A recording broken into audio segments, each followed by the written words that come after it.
হাড়হিম হত্যা ধূপগুড়িতেও। ছেলে মেয়ে পালিয়ে বিয়ে করেছে ছেলের সঙ্গে, সেই রাগে মেয়ের বাড়ির আত্মীয়রা হামলা চালিয়ে ছেলের বাবাকে মেরে ফেললো। একেবারে ভয়ঙ্কর ঘটনা। এবং কিভাবে আক্রমণ করেছে, ছেলে পালিয়ে বিয়ে করেছে, মেয়ে পালিয়ে বিয়ে করেছে, মেয়ের বিয়েতে আপত্তি ছিল মেয়ের বাড়ির। ধূপগুড়ি রাংড়া ভাষায় হাড়হিম হত্যা। পুত্রবধূকে বাঁচাতে ছেলের বাড়িতে চড়াও হয়ে বেধড়ক মারধর পুত্রবধূকে বাঁচাতে গিয়ে একেবারে মেরে ফেললো ওই ছেলের বাবাকে। পরিবারের কি বক্তব্য শুনুন।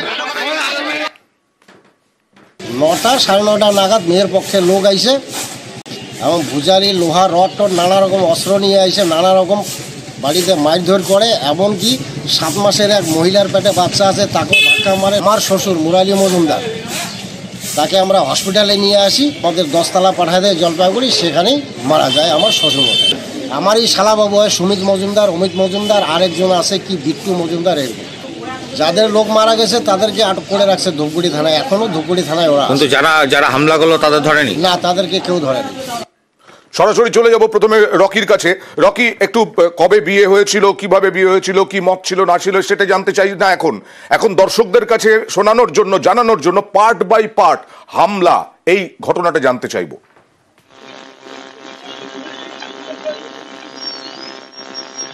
দেখো, সাকোয়াঝোড়া 1 নং গ্রাম পঞ্চায়েতের বাসিন্দা যে সুমিত মজুমদার রয়েছে, তার বিবাহ হয়েছিল 15 তারিখ নাগাদ। প্রেমের ভালোবাসার বিয়ে, পালিয়ে বিয়ে হয়েছিল। তারপরে কিন্তু সে মেয়ের পরিবারের তরফ থেকে একাধিক মামলায় থানায় কিন্তু অভিযোগ দায়ের করা হয় এবং তারা কিন্তু আইনের দ্বারস্থ হয় এবং কোর্টে গিয়ে সারেন্ডার করে কিন্তু রীতিমতো জবানবন্দি দেয়।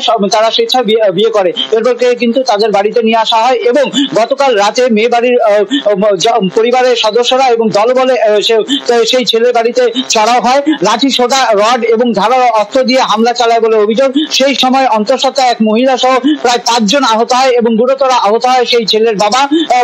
তাকে কিন্তু সেখান থেকে নিয়ে যাওয়া হয় সুপার স্পেশালিটি হাসপাতাল জলপাইগুড়িতে।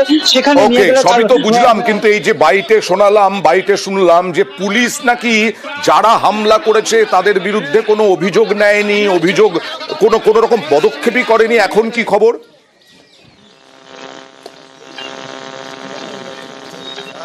দেখো, এই ঘটনার পর কিন্তু ধূপগুড়ি থানার পুলিশ সেখানে যায় এবং সেখানে যাওয়ার পর যারা আক্রান্ত হয়েছে, যার পরিবারের সদস্য মারা গিয়েছে, তাদের 3 জনকে কিন্তু ধূপগুড়ি থানায় তুলে নিয়ে আসা হয়েছে, এমনটাই কিন্তু অভিযোগ। এমনকি পরিবার তরফ থেকে অভিযোগ হয়েছে, বারবার থানায় জানানো হলেও কোন রকম সহযোগিতা করা হয়নি, যার ফলে সমস্যায় পড়েছে সেই পরিবারের সদস্যরা এবং এলাকার বাসিন্দারাও কিন্তু একই অভিযোগ করছে যে পুলিশ কোন রকম সহযোগিতা করেনি। এই ঘটনার পর কিন্তু আমরা যোগাযোগ করার চেষ্টা করেছিলাম পুলিশ আধিকারিকদের সঙ্গে, সে সময় কিন্তু তাদের সঙ্গে যোগাযোগ করা সম্ভব হয়নি।